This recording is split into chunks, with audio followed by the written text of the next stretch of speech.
السلام عليكم ورحمة الله وبركاته الحمد لله وحده والصلاة والسلام على من لا نبي بعد അഹീഖുൽ ഖുർആനിന്റെ 4-ാമത്തെ സെഷനിലെ 23-ാമത്തെ ക്ലാസ്സിൽ സൂറത്തുൽ അലക്കിലെ 6 മുതൽ 19 വരെയുള്ള ആയത്തുകളാണ് നാം പഠിക്കുന്നത്. കഴിഞ്ഞ 5 വചനങ്ങളിലായിക്കൊണ്ട് മനുഷ്യ സൃഷ്ടിപ്പിനെ കുറിച്ചും വായനയുടെയും എഴുത്തിന്റെയും പഠനത്തിന്റെയും വേദഗ്രന്ഥങ്ങൾ മനസ്സിലാക്കുന്നതിന്റെയും ഒക്കെ ആവശ്യകതയെക്കുറിച്ചും സൂചിപ്പിച്ച ശേഷം ഈ അധ്യായത്തിൽ അല്ലാഹു സുബ്ഹാനഹു വ തആല പറയുന്നത് ചില മനുഷ്യരുടെ ധിക്കാര സ്വഭാവത്തെ കുറിച്ചാണ്. നോക്കാം 6-ാമത്തെ വചനം. അഊദു ബില്ലാഹി മിനശ് ശൈത്വാനിർ റജീം കല്ലാ ഇന്നൽ ഇൻസാന ലയത്ഗാ. നിസ്സംശയം മനുഷ്യൻ ധിക്കാരിയായി തീരുന്നു. കല്ലാ നിസ്സംശയം, ഇന്നൽ ഇൻസാന തീർച്ചയായും മനുഷ്യൻ, ലയത്ഗാ അവൻ ധിക്കാരിയായി തീരുന്നു. 7-ാമത്തെ ആയത്ത് അർറആഹു ഇസ്തഗ്നാ തന്നെ സ്വയം പര്യാപ്തനായി കണ്ടതിനാൽ. അർറആഹു തന്നെ അവൻ കണ്ടതിനാൽ, ഇസ്തഗ്നാ സ്വയം പര്യാപ്തനായിക്കൊണ്ട്. അപ്പോൾ 2 വചനങ്ങളും കൂടി തന്നെ സ്വയം പര്യാപ്തനായി കണ്ടതിനാൽ മനുഷ്യൻ നിസ്സംശയം ധിക്കാരിയായി തീർന്നിരിക്കുന്നു എന്നാണ്. ഇവിടെ 6-ാമത്തെ വചനത്തിലുള്ള കല്ല എന്ന പ്രയോഗം വിശുദ്ധ ഖുർആനിൽ തന്നെ പല സന്ദർഭങ്ങളിലും ഈ ഒരു പ്രയോഗം നമുക്ക് കാണുവാൻ സാധിക്കും. ഈ അധ്യായത്തിൽ തന്നെ ശേഷം വരുന്ന ചില ആയത്തുകളിലും അല്ലാഹു സുബ്ഹാനഹു വ തആല ആ പ്രയോഗം നടത്തിയിട്ടുണ്ട്. അതിന് പല രീതിയിലുള്ള അർത്ഥങ്ങളും നൽകപ്പെടാറുണ്ട്. ഇവിടെ ഈ ആയത്തിൽ അല്ലാഹു സുബ്ഹാനഹു വ തആല ഉദ്ദേശിക്കുന്ന രീതിയിലുള്ള അർത്ഥം കല്ല നിസ്സംശയം അല്ലെങ്കിൽ ഹഖൻ എന്ന അർത്ഥമാണ് അതിന് നൽകപ്പെടേണ്ടത്. അഥവാ ശേഷം പറയപ്പെടുന്ന കാര്യങ്ങൾ യാതൊരു സംശയവുമില്ലാത്ത വിധം സ്ഥിരപ്പെട്ടത് തന്നെയാണ് എന്ന് ഉറപ്പുവരുത്തിക്കൊണ്ടാണ് ആ പ്രയോഗമുള്ളത് എന്നാണ്.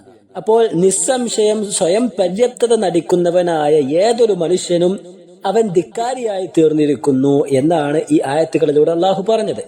ഇനി നമുക്കിവിടെ അല്ലാഹു സുബ്ഹാനഹു തആല പരാമർശിച്ച ഇസ്തഗ്ന എന്ന ആ ഒരു പദം, ഇസ്തഗ്ന എന്ന് പറഞ്ഞാൽ പര്യാപ്തത നടിക്കുക എന്നാണ്, സ്വയം പര്യാപ്തത നടിക്കുക. അതിനെയാണ് ഇസ്തഗ്ന എന്നതുകൊണ്ട് അർത്ഥമാക്കപ്പെടുന്നത്. അതുകൊണ്ട് ഉദ്ദേശിക്കുന്നത് മനുഷ്യൻ തന്റെ രക്ഷിതാവിലേക്കും അല്ലാഹു സുബ്ഹാനഹു തആലയുടെ കാരുണ്യത്തിലേക്കും ആവശ്യക്കാരനല്ലാത്ത മട്ടിൽ റബ്ബിന് നൽകേണ്ട ആരാധനകളും തേട്ടങ്ങളും ഒന്നും നൽകാതെ അഹങ്കാരിയും ധിക്കാരിയുമായി മാറുന്നതിനെയാണ് ഇസ്തഗ്ന സ്വയം പര്യാപ്തത നടിക്കുന്നവനായി മാറിയിരിക്കുന്നു എന്ന് ചില ആളുകളെ സംബന്ധിച്ച് അല്ലാഹു സുബ്ഹാനഹു തആല പരാമർശിച്ചത്. പ്രഥമ ദൃഷ്ടിയിൽ മനുഷ്യൻ ഈ ലോകത്ത് സ്വതന്ത്രനാക്കപ്പെട്ടിരിക്കുകയാണ് എന്നതിനാൽ തന്റെ കാര്യത്തിന് താൻ തന്നെ മതിയെന്നും മറ്റാരുടെയും ആശ്രയം തനിക്ക് ആവശ്യമില്ല എന്നും ആരോടും തനിക്ക് യാതൊരു ഉത്തരവാദിത്തങ്ങളും ഇല്ല എന്നുമുള്ള നാട്യത്തിലാണ് ചില ആളുകളുടെ ജീവിതമുള്ളത്. ഈ തെറ്റായ ധാരണ നിമിത്തം അവൻ നേരും നിറയും തെറ്റി സൃഷ്ടാവിനെ കുറിച്ചും ഭാവിയെക്കുറിച്ചും ബോധമില്ലാതെ ധിക്കാരിയും അഹങ്കാരിയുമായി മാറിക്കൊണ്ടിരിക്കുകയാണ്. ആ നാട്യവും ധാരണയും മനുഷ്യർ വിട്ടുകൊള്ളട്ടെ. അവന്റെ രക്ഷിതാവായ അല്ലാഹുവിങ്കലേക്ക് ഏവരും മടങ്ങി വരാതിരിക്കുകയില്ല എന്നും അവന്റെ മുന്നിൽ മനുഷ്യൻ കൈകെട്ടി ഉത്തരം പറയേണ്ടതായി വരുമെന്നും മനുഷ്യർ മനസ്സിലാക്കേണ്ടതുണ്ട് എന്ന് മനുഷ്യരെ ഉണർത്തുകയാണ്. ശേഷം 8-ാമത്തെ വചനത്തിൽ അല്ലാഹു പറയുന്നു, ഇന്ന ഇലാ റബ്ബിക റുജ്അ തീർച്ചയായും നിന്റെ രക്ഷിതാവിലേക്കാണ് മടക്കമുള്ളത്. ഇന്ന തീർച്ചയായും ഇലാ റബ്ബിക നിന്റെ രക്ഷിതാവിലേക്കാണ് അർ-റുജ്അ മടക്കമുള്ളത്. അപ്പോൾ എങ്ങനെയൊക്കെ ധിക്കാരം കാണിച്ചാലും എത്രയൊക്കെ സ്വയം പര്യാപ്തത നടിച്ചുകൊണ്ട് അഹങ്കാരിയും പൊങ്ങച്ചക്കാരനുമായി മാറിയാലും ശരി, മരണമെന്ന യാഥാർത്ഥ്യം പുലർന്നു കഴിഞ്ഞാൽ അതോടുകൂടി തന്റെ സ്വാതന്ത്ര്യം അവസാനിക്കുകയും ചെയ്ത കർമ്മങ്ങളുടെ ഫലങ്ങൾ അനുഭവിച്ചു തുടങ്ങുകയും ചെയ്യുന്നതാണ്. അതിനാൽ ഓരോരുത്തരും അതിരു കവിയാതെ താൻ എങ്ങനെ ചരിക്കണമെന്ന് ആലോചിച്ചുകൊണ്ട് മുറപ്രകാരം നടന്നുകൊള്ളട്ടെ എന്നൊക്കെയുള്ള ആശയങ്ങൾ മനുഷ്യനെ ഉണർത്തുകയാണ് ഈ വചനങ്ങളിൽ അല്ലാഹു സുബ്ഹാനഹു തആല ചെയ്യുന്നത്. അതിനുശേഷം മക്ക ജീവിതത്തിൽ പ്രവാചകർക്ക് ഏൽക്കേണ്ടി വന്നതായ ചില സംഭവങ്ങളെ കുറിച്ച് അല്ലാഹു സുബ്ഹാനഹു തആല പ്രതിപാദിക്കുകയാണ്. 9-ാമത്തെ വചനത്തിൽ കാണാം, അറഅയ്തല്ലദീ യൻഹാ അഥവാ വിലക്കുന്നവനെ നീ കണ്ടുവോ. പ്രവാചകരോടായിക്കൊണ്ടാണ് അഭിസംബോധനയുള്ളത്. പ്രവാചകരെ വിലക്കുന്നവരെ താങ്കൾ കണ്ടുവോ. അറഅയ്ത താങ്കൾ കണ്ടുവോ, അല്ലദീ യൻഹാ വിലക്കുന്നവനെ, അബ്ദൻ ഇദാ സല്ല ഒരു അടിയനെ, അവൻ നമസ്കരിച്ചാൽ. അപ്പോൾ നമസ്കരിക്കുന്നതിൽ നിന്നും ഒരടിമയെ വിലക്കുന്നവനെ നീ കണ്ടുവോ എന്നാണ്. അബ്ദൻ എന്നാൽ ഒരു അടിമയെ, ഇദാ സല്ല അവൻ നമസ്കരിച്ചാൽ, നമസ്കരിക്കാൻ അയക്കാതെ അതിന് സമ്മതിക്കാതെ വിലക്കി നിർത്തിയ അടിമയെയും അതേപോലെ തന്നെ ആ വിലക്കുന്നവനെയും നീ കണ്ടുവോ എന്നാണ്. അദ്ദേഹം സന്മാർഗത്തിലാണെങ്കിൽ ആ വിലക്കുന്നവന്റെ അവസ്ഥ എന്തായിരിക്കുമെന്നും നീ കണ്ടുവോ? താങ്കൾ കണ്ടുവോ?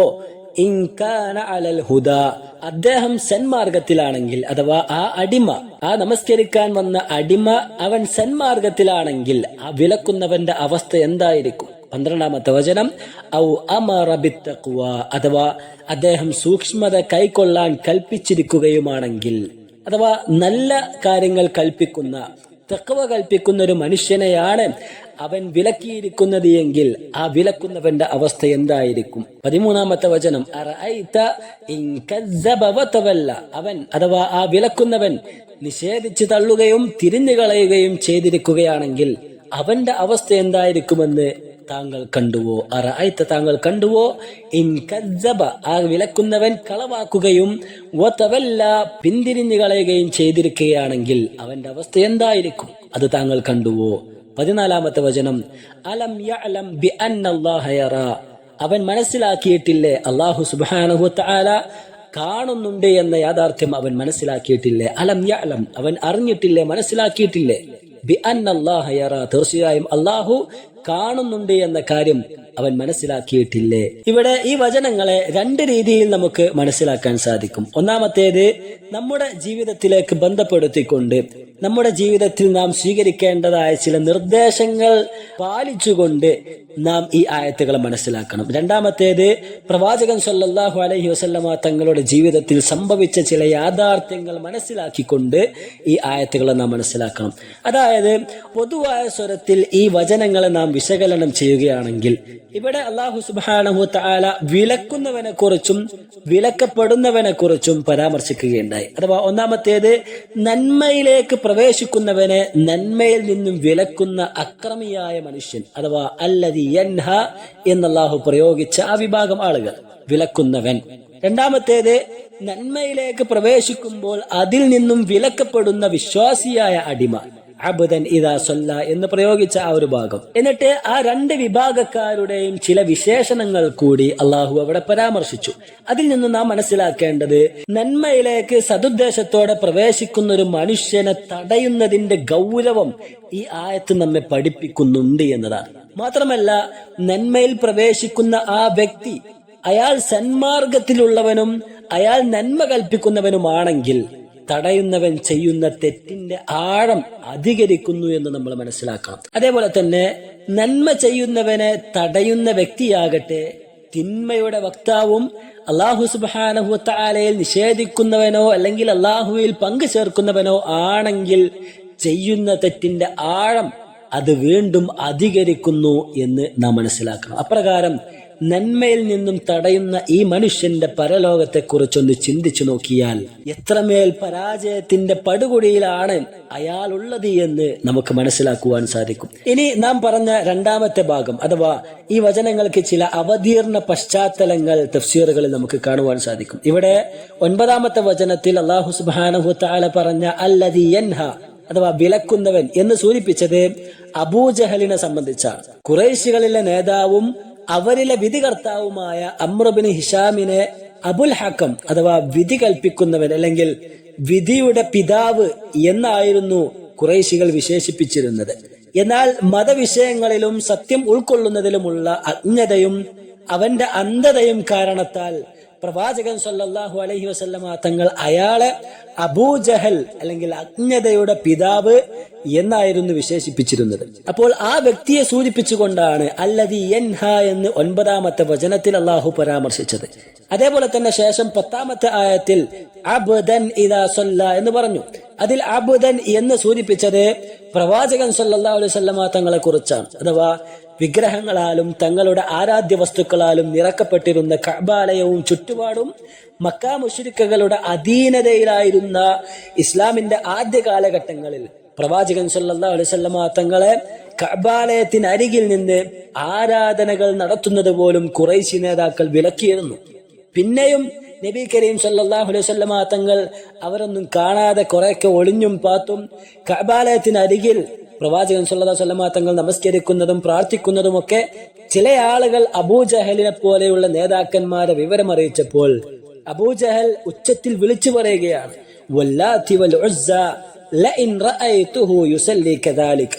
ലാത്തയും ഉസ്സയുമാണ് സത്യം, ഇനിയെങ്ങാനും അവൻ അവിടെ നമസ്കരിക്കുന്നത് ഞാൻ കണ്ടാൽ ലഅതഅന്ന അലാ റഖബതിഹി, അവന്റെ പിരടിക്ക് ഞാൻ ചവിട്ടുന്നതായിരിക്കും.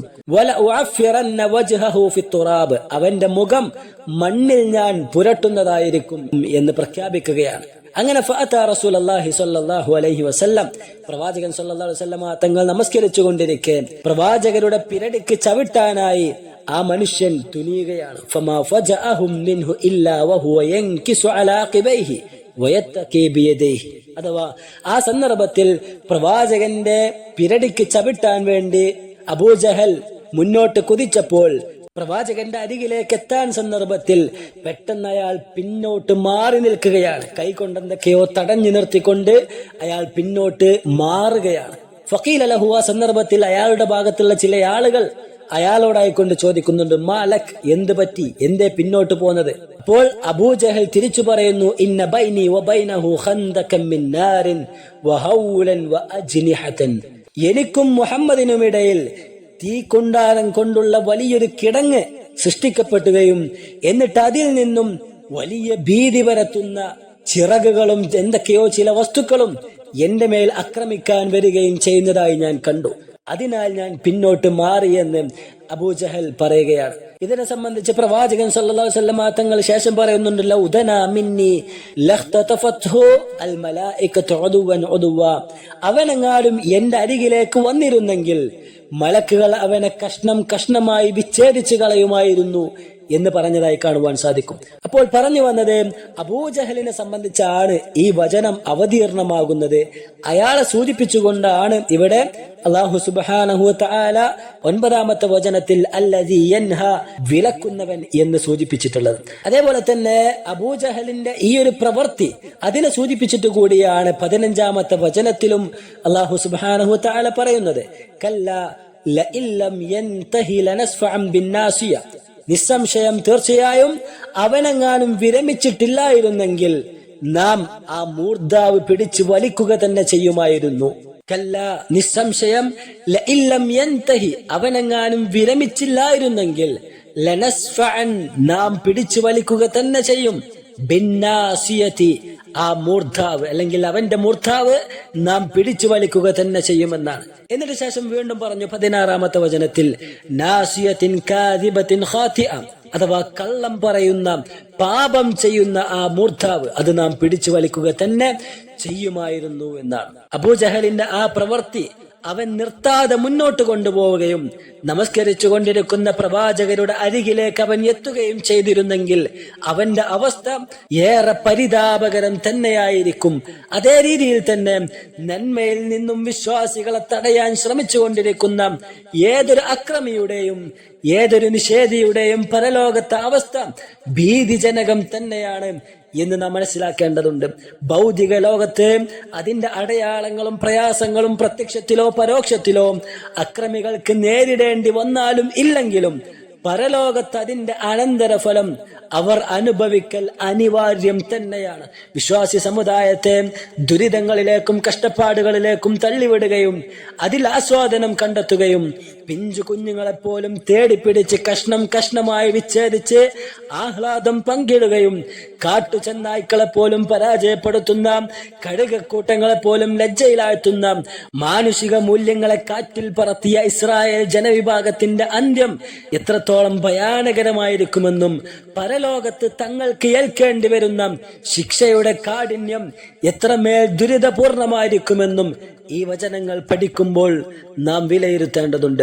അതേ പ്രകാരം ശേഷമുള്ള വചനങ്ങളിൽ അക്രമികൾ ഭൗതിക ലോകത്തുള്ള തങ്ങളുടെ ശേഷികളെയും പ്രൗഢബലത്തെയും കുറിച്ച് പൊങ്ങച്ചെന്നടിച്ച് വീരവാദം മുഴക്കുമ്പോൾ റബ്ബിന്റെ അരികിൽ അതെല്ലാം വെറും നിസ്സാരമാണ് എന്ന് മനസ്സിലാക്കിക്കൊള്ളട്ടെ എന്ന് അല്ലാഹു സുബ്ഹാനഹു വ തആല വ്യക്തമാക്കുകയാണ്. അക്രമിയും ധിക്കാരിയുമായ അബൂജഹൽ പ്രവാചകരുടെ അരികിൽ വന്ന് വെല്ലുവിളിക്കുന്ന രംഗം തഫ്സീറുകളിൽ കാണുവാൻ സാധിക്കും.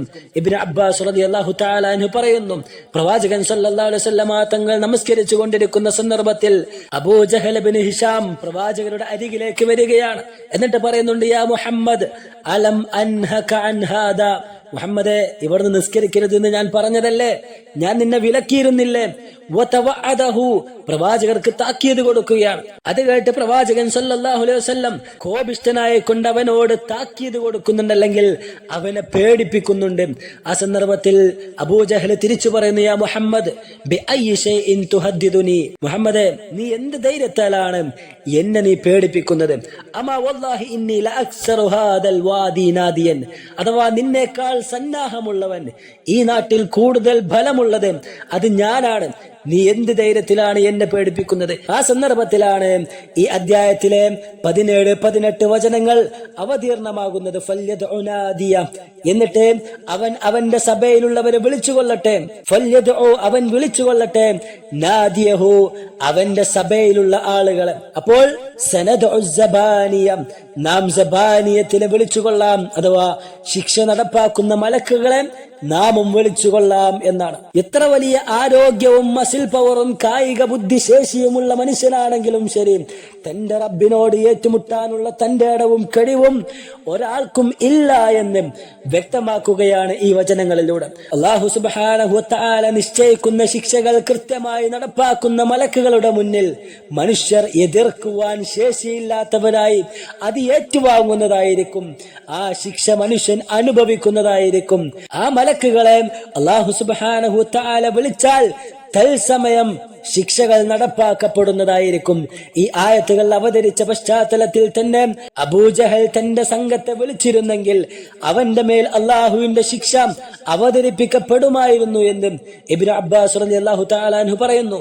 ലൗ ദഅ നാദിയഹു, ആ സന്ദർഭത്തിലെങ്ങാനും അബൂജഹൽ അവന്റെ സന്നാഹത്തെ വിളിച്ചിരുന്നുവെങ്കിൽ ലഅഖദത്ഹു മലായികത്തുൽ അദാബി മിൻ സഅതിഹി, ആ സന്ദർഭത്തിൽ തന്നെ ശിക്ഷ നടപ്പാക്കുന്ന മലക്കുകൾ അവനെ പിടികൂടുമായിരുന്നു എന്നാണ്. അപ്രകാരം ഈ കാര്യങ്ങളെല്ലാം പറഞ്ഞ ശേഷം പ്രവാചകൻ സല്ലല്ലാഹു അലൈഹി വസല്ലമ തങ്ങൾക്ക് അല്ലാഹു സുബ്ഹാനഹു വ തആല ഒരു ഉപദേശം കൂടി നൽകുകയാണ്. 19-ാമത്തെ വചനം, കല്ലാ ലാ തുതിഅഹു വസ്ജുദ് വഖ്തരിബ്, നിസ്സംശയം നീ അവനെ അനുസരിച്ചു പോകരുത്, നീ സുജൂദ് ചെയ്യുകയും സാമീപ്യം നേടുകയും ചെയ്യുക. കല്ലാ, നിസ്സംശയം, ലാ തുതിഅഹു, താങ്കൾ അവനെ അനുസരിക്കരുത്. വസ്ജുദ്, താങ്കൾ സുജൂദ് ചെയ്യുകയും ചെയ്യുക. വഖ്തരിബ്, അല്ലാഹുവിന്റെ സാമീപ്യം നേടുകയും ചെയ്യുക. അഥവാ അബൂജഹലിനെ പോലെയുള്ള മുശ്രിക്കുകളുടെ തുടർച്ചയായ ഭീഷണികളിലോ പേടിപ്പെടുത്തലുകളിലോ താങ്കൾ ഭയന്നു പോകരുതെന്നും റബ്ബിന്റെ സഹായത്തിലും അവനിൽ നിന്നുള്ള വിജയങ്ങളിലും താങ്കൾ നിരാശനാകരുത് എന്നും അള്ളാഹുവിനുള്ള ആരാധനകളിൽ വീഴ്ച വരുത്തരുത് എന്നൊക്കെയുള്ള നിർദ്ദേശങ്ങളിലൂടെ പ്രവാചകർക്ക് ആശ്വാസവും സമാധാനവും പകർന്നു നൽകുകയും ഒരു അടിമ തന്റെ സൃഷ്ടാവിലേക്ക് ഏറ്റവും അടുത്തു നിൽക്കുന്ന സുജൂദി എന്ന ആരാധനയിലൂടെ റബ്ബിന്റെ സാമീപ്യം ധാരാളമായി നേടിയെടുക്കാനുമുള്ള അള്ളാഹുവിന്റെ ആജ്ഞാപനത്തോടെയാണ് ഈ അധ്യായം വിരാമം കുറിക്കുന്നത്. പ്രവാചകൻ സല്ലല്ലാഹു അലൈഹി വസല്ലമ തങ്ങൾ പറഞ്ഞതായി കാണാം. അബൂ ഹുറൈറ റളിയല്ലാഹു തആല അൻഹു ഉദ്ധരിക്കുന്ന ഹദീസിൽ ഇമാം മുസ്ലിം റഹ്മഹുല്ലാഹ് റിപ്പോർട്ട് ചെയ്യുന്നു, അഖറബു മാ യകൂനുൽ അബ്ദു മിർ റബ്ബിഹി വഹുവ സാജിദുൻ ഫഅക്സിറു അദ്ദുആ, അഥവാ ഒരടിമ തന്റെ റബ്ബിലേക്ക് ഏറ്റവും അടുത്ത് നിൽക്കുന്ന സന്ദർഭം അവൻ സുജൂദിലായിരിക്കുമ്പോഴാണ്. അതുകൊണ്ട് സുജൂദുകളിൽ നിങ്ങൾ ധാരാളം പ്രാർത്ഥിച്ചു കൊള്ളുക എന്ന് ഹദീസിൽ കാണുവാൻ സാധിക്കും.